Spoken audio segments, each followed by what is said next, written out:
اس اجتماع میں موجود ہیں، اور ہم انتہائی مہربان شخصیت، ہر دل عزیز شخصیت، سماجی حوالوں سے جن کی خدمات ناقابل فراموش ہیں، ہم تو ذاتی حوالوں سے بھی ان کے بڑے ممنون ہیں کہ بہت سے موقعوں پر ہماری بہت سی مشکلات میں آپ نے ہماری سرپرستی کی اور ہمارے ساتھ بھرپور معاونت کی۔ ایسے بھی وہ خدمت خلق کے جذبے سے ہمیشہ سرشار رہتے تھے،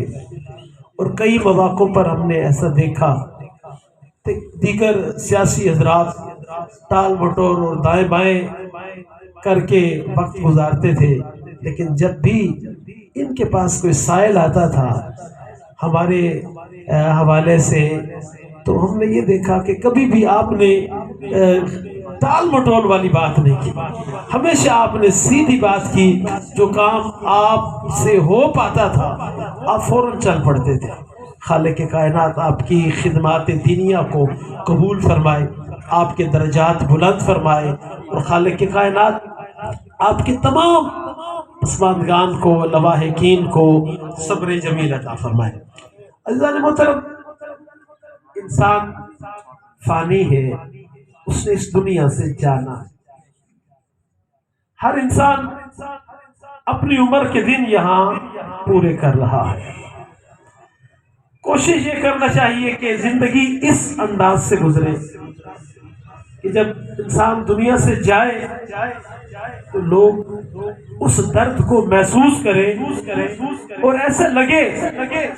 کہ جانے والا واقعی ان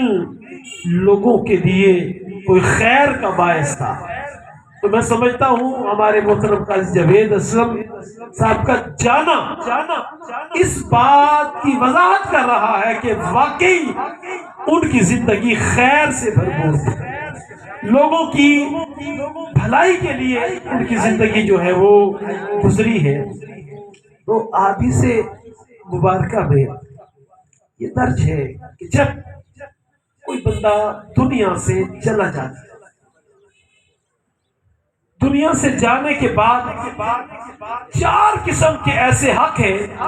جو اس کی اولاد پر پیچھے لازم ہوتے ہیں کہ وہ اولاد وہ حق پورے کرے۔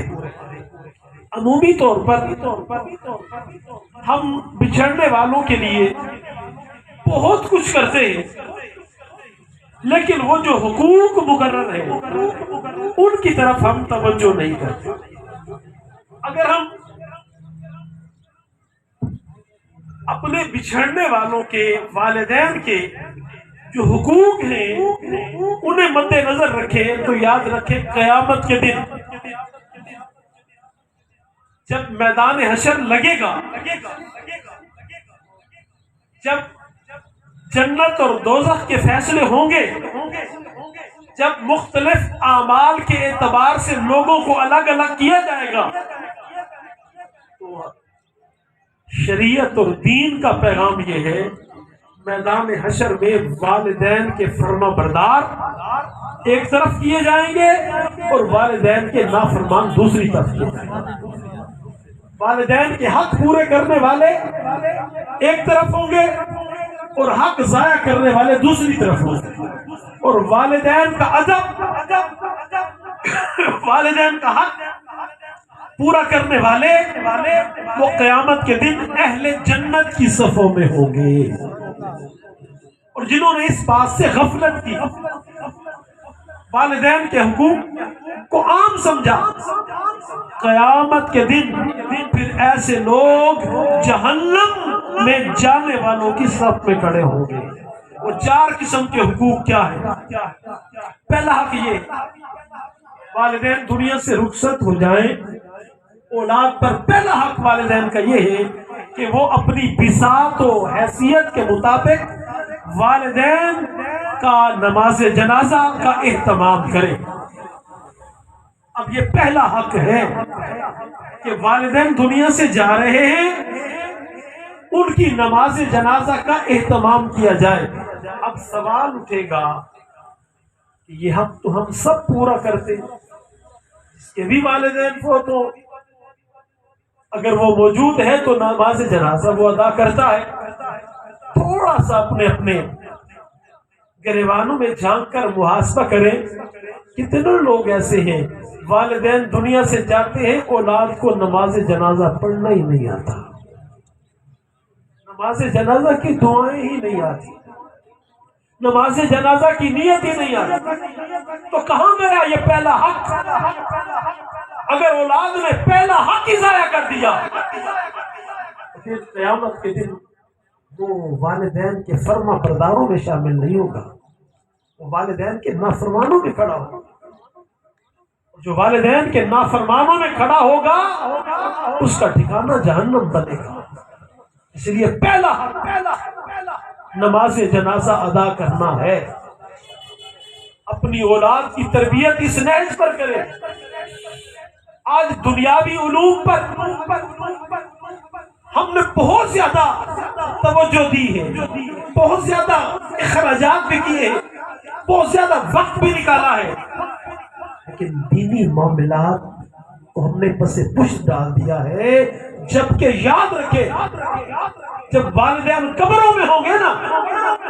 تو باقی تعلیم شاید پتہ نہیں ان کی قبروں کے اندر کچھ تبدیلی لا سکے یا نہ لا سکے۔ اگر بچوں کو دین کی تعلیم، قرآن اور سنت کی تعلیم دی ہے نا تو ایسے والدین جن کی اولاد دین سے شناسہ ہے ان کی قبر میں یہ دین روشنی پیدا کر دے گا، ان کی قبریں نور سے منور ہو۔ پہلا حق نماز جنازہ، اور دوسرا حق جب تک والدین فوت ہو گئے ہیں، اولاد جب تک زندہ ہے ماں باپ کے لیے دعائے مغفرت کرتی رہے۔ ایسا نہیں کلخانی ہوئی ختم، چیلم ہو گیا، برسی ہو گئی، نہیں، اولاد پر یہ حق ہے والدین کا کہ جب تک اولاد زندہ رہے اپنے فوت ہونے والے ماں باپ کے لیے دعائے مغفرت کرتی رہے۔ یہ دوسرا حق، اور اس دعائے مغفرت کے تقاضوں میں سے ایک تقاضا جو نبی علیہ السلام کی تعلیمات سے ہمیں ملا ہے کہ اپنی اولاد کو پنجگانہ نماز کا عادی بنا دے۔ اگر اولاد نمازی بنا کے دنیا سے جائیں گے نا، اولاد 5 وقت نماز پڑھتی رہے گی، والدین کے لیے ربنا اغفر لی ولوالدی پڑھتی رہے گی، اور والدین کی قبریں نور سے منور ہوتی رہیں گی، والدین کے درجے بلند ہوتے رہیں گے، اور اولاد کا حق بھی پورا ہوتا رہے گا۔ تیسرا حق، والدین دنیا سے چلے جائے تو تیسرا حق اولاد پر یہ ہوتا ہے کہ اولاد والدین کے کیے ہوئے وعدے، معاہدے، والدین کا جو لین دین ہے، اولاد اس حق کو پورا کرے، اور اگر والدین نے کسی سے کوئی وعدے کیے ہوئے ہیں، کوئی کاروباری شراکت کی ہوئی ہے، کوئی لین دین کا مسئلہ ہے، تو اولاد پر یہ حق ہے کہ وہ والدین کی طرف سے وہ وعدے پورے کرے۔ اور چوتھا حق والدین کا یہ ہے کہ والدین دنیا سے چلے گئے، اولاد پر یہ حق لازم ہے کہ والدین کے رشتہ داروں سے تعلق بنا کے رکھے۔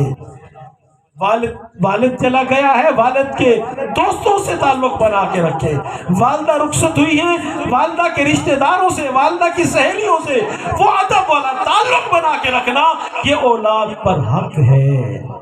آج ہم نے رشتہ داریوں کے معیار بدل دیے ہیں۔ والد فوت ہوا، والد کے ساتھ رشتہ داریاں آہستہ آہستہ آہستہ جو والد کے رشتہ دار ہیں ان سے ختم، والدہ فوت ہو گئی تو رشتہ داروں سے تعلق آہستہ آہستہ آہستہ ختم، جبکہ اولاد پر حق ہے کہ اولاد جب تک زندہ رہے والدین کے رشتہ داروں کے ساتھ رشتہ محبت و تعلق قائم و دائم رکھے۔ تو زانزی بکار اگر ہم والدین کے حقوق کو سمجھیں اور والدین کے حق پورے کریں تو یقیناً قیامت کے دن ہمارا شمار والدین کے فرما برداروں میں سے ہوگا۔ اور ایصال ثواب ایسا عظیم و شان عمل ہے، ہم آج اگر یہاں